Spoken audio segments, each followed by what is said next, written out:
The morning I drove my husband to the airport, I had a cashier's check for $312,000 folded inside my coat pocket. He didn't know that, of course. He kissed me on the cheek in the departures lane, said, "I'll call you when I land," and wheeled his suitcase through the sliding doors without looking back. I sat in the car for a few minutes after he disappeared inside, not crying, just sitting there with my hands on the steering wheel, watching other people hug their families goodbye and thinking, that's the last time I'll ever drop him off anywhere. I should probably back up. My husband's name is Theo. We met when I was 24, got married at 26, and spent the next 5 years building what I genuinely believed was a good life. We had a house in Raleigh, a real one, with a yard and a vegetable garden I actually tended. I worked as a financial analyst at a mid-size firm downtown. He was in commercial construction project management, the kind of job that paid well and sounded impressive at dinner parties, but mostly meant he managed timelines and contractor relationships on large builds. We were fine. That's the word I keep coming back to. We were fine. The Abu Dhabi assignment came up in March. His company had won a contract on a large mixed-use development in the UAE, a project that would take approximately 16 to 18 months. They needed a senior project manager on the ground. Theo was the one they asked. He came home that evening and told me over dinner. He framed it carefully, the way he always did when he'd already made up his mind about something and just needed me to agree. The compensation package was substantial. It would set us up, he said. We could finally pay off the mortgage, maybe even start thinking about other things. I asked if I could come with him. He said the company wouldn't cover relocation for spouses on temporary assignments.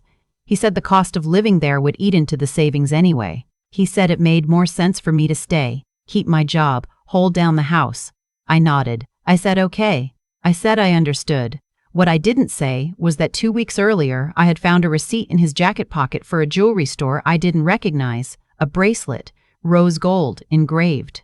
The receipt said it was a gift purchase. I'd never received anything from that store. I'd checked our joint account. The charge wasn't there, which meant he paid for it with money I didn't know about.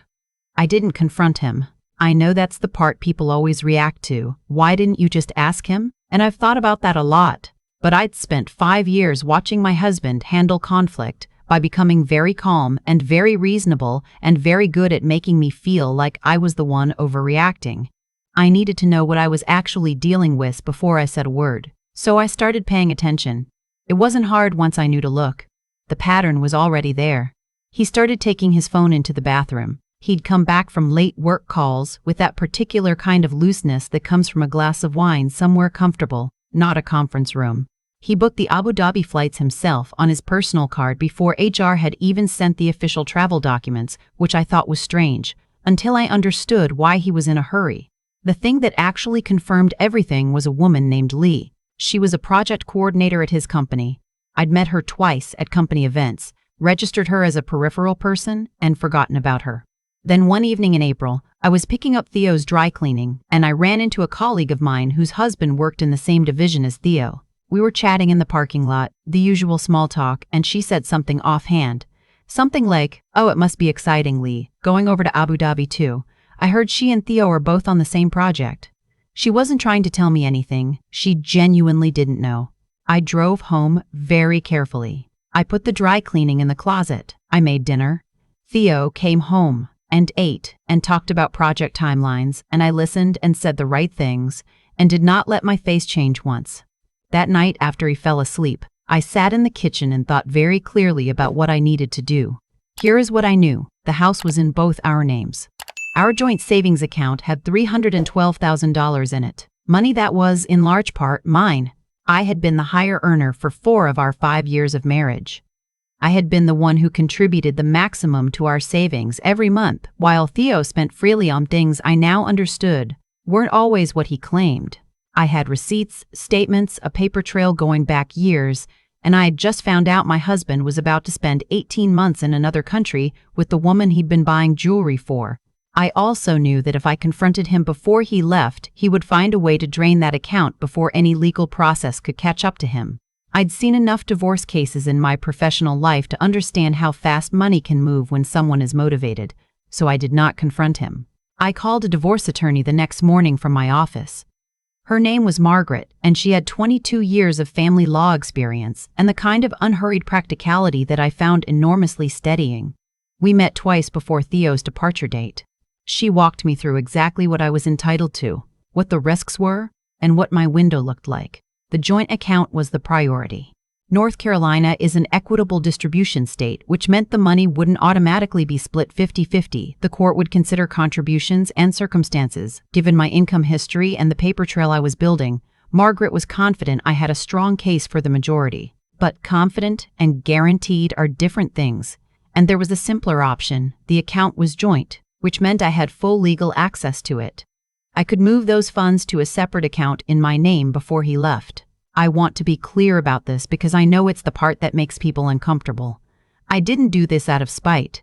I did it because my husband was about to leave the country for 18 months with another woman, and I had no legal protection in place yet.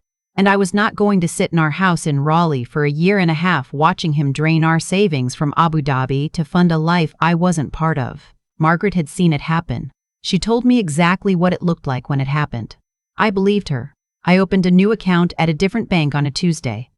On Thursday, I transferred the $312,000. 2 days later, I drove Theo to the airport. He hugged me at the curb. He said he'd call when he landed. He said he'd miss me. I smiled the way I'd been practicing for weeks, warm and a little sad and completely ordinary. He walked through those sliding doors and I watched him go, and then I sat in my car and felt something shift in my chest. Something I'd been holding very tightly, finally releasing. I called Margaret from the parking garage. "He's on the plane," I said. "Good," she said. "I'll file Monday." The next 72 hours were strange. The house was quiet in a way it had never been before. Not the absence of noise, but the absence of a particular kind of tension I apparently hadn't noticed until it was gone. I went to work. I came home. I made simple dinners. I slept better than I had in months. Theo called when he landed as promised. He said the flight was long. He said Abu Dhabi was hot. He asked how I was. I said I was fine. I said I was glad he arrived safely. I said I was glad he arrived safely. I said I'd talk to him soon. 3 days after that, he was served with divorce papers at his hotel. I was not home when he called. I had turned my phone off for the evening, which I almost never do, and I stayed off it until the following morning. When I turned it back on, there were 11 missed calls, 4 voicemails, and a series of text messages that ranged from confused to angry to, finally, eerily quiet. The quiet ones were the ones I recognized. That was the tone he used when he decided he needed to manage a situation carefully. I did not call him back. I forwarded everything to Margaret. What followed was not simple, and I won't pretend it was. Divorce rarely is. There were weeks of legal back and forth. Negotiations through attorneys, a period where Theo tried to argue that moving the joint funds was financial misconduct on my part, a position that Margaret dismantled thoroughly, given the documented evidence of his affair, his pattern of undisclosed expenditures, and my significantly higher contribution to those savings over the course of our marriage. The judge was not particularly moved by his counterarguments. I kept the house by choice. I put more into it, and I loved that garden. And I wasn't going to let him take that from me too. He got his personal accounts, his retirement fund, a portion of the equity. It was fair in the legal sense of the word, not satisfying in the emotional sense. Nothing about this was satisfying exactly, but clean. During those months, I found out a few things I hadn't known before. One of our neighbors, a quiet woman named Frances, who I'd always liked but never known well, knocked on my door one evening with a casserole and told me she'd seen Lee at our house twice while I was at work. Said she hadn't known what to do with the information. I told her she didn't have to do anything with it. I already knew. That was the harder part, actually. Not the money, not the logistics, not even the legal process. It was understanding that my marriage had been something different than I thought it was. Not for a month or two. For long enough that other people had noticed and said nothing. I took a few days off work in September and drove up to see my mother in Virginia. She lives in the house I grew up in. A small place outside Charlottesville with a front porch that's been slowly sinking on one side for as long as I can remember. I sat on that porch with her and told her everything. The receipt, Lee, Margaret, all of it, and she just listened. She asked if I was okay. I said I thought I was getting there. She said, "You always were the one who thought things through." I didn't know whether to laugh or cry, so I did both a little. I was back in Raleigh by October, and I had started doing something I hadn't done since before the marriage, saving money in an account that was mine alone, with no one else's name on it. Not because I was planning to get married again, just because it turned out I was good at it, and it turned out that being good at something just for yourself, with no one else monitoring or spending or asking about it, felt like a particular kind of freedom I'd forgotten existed. In November, the firm promoted me to senior analyst. I'd been up for the role for almost a year, and had started to wonder if it was ever coming. When my manager called me into her office, I sat down and thought she was going to tell me they'd given it to someone else. Instead, she slid a new contract across the desk and said the team had been watching my work all year, and the decision was straightforward. I went home and made a good dinner and opened a bottle of wine I'd been saving, and I ate at my own table in my own house and thought about the last 2 years and what they had cost me and what they had clarified. I thought about Theo, briefly, not with hatred. I don't have a lot of room for hatred. It takes up too much space. I thought about him the way you think about a chapter that taught you something painful and specific. I hoped he was making better decisions than he'd made with me. I doubted it, but I hoped. I started going to a farmer's market on Saturdays that spring, one that set up a few blocks from my house. I went mostly for the tomatoes and the good bread from a baker who only had a table every other week. One Saturday, the baker wasn't there, but the man running the table next to his was selling honey and small batch preserves, and he gave me a sample of a fig jam that was genuinely extraordinary, and we ended up talking for about 20 minutes about nothing in particular. His name was Adam. He was a high school biology teacher who kept bees on the side. He was easy to talk to in the way that some people just are. No performance, no agenda. I didn't think about it much after that, honestly. It was just a nice conversation on a Saturday morning, but he was there again 2 weeks later, and the week after that. And at some point in June, he asked if I wanted to get coffee nearby after the market closed. I said yes. We went to a place I knew well, sat outside, talked until the afternoon heat made it impractical, and then stood on the sidewalk for another 15 minutes saying goodbye. He asked if we could do it again. I said I'd like that. I'm not going to tell you it was easy or instant, or that I didn't have hard evenings where I sat with the specific grief of a thing that should have been different and wasn't. That grief is still there sometimes. I think it probably doesn't disappear entirely, but it changes shape. It stops being the first thing and becomes one of many things. I will tell you this, I am 32 years old. I have a house I love and a job I've earned, and a savings account that belongs only to me. I have a garden that actually produced tomatoes this year. Real ones, good ones. The kind you eat standing over the sink because they're too good to wait for a plate. And on Sunday mornings, I sometimes drive a few miles outside the city with Adam to walk trails through land that's still mostly quiet, and we don't talk constantly, which I have come to believe is the real test of whether you actually like a person. I think about what I would tell someone going through what I went through, not the legal strategy. Get a lawyer. That part is self-explanatory.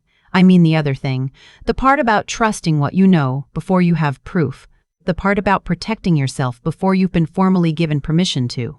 For the years I was married, I thought of our joint finances as a shared project I contributed to equally. I know now that I was the only one who believed that. The money I moved was the money I had earned and saved and watched carefully for years. I didn't steal anything. I reclaimed something that had been mine all along. If my marriage taught me one thing, it's this. A separate account is not pessimism. It is not a betrayal of the relationship. It is the simple recognition that you are a person with a life that will continue regardless of what the person next to you decides to do. I wish someone had told me that at 24. I'm telling you now. I've had a lot of time to think about the word consequences. Not in the dramatic sense, not lightning bolts or some cosmic scorekeeper tallying up everyone's wrongs. Just the quiet, mechanical way that choices produce outcomes.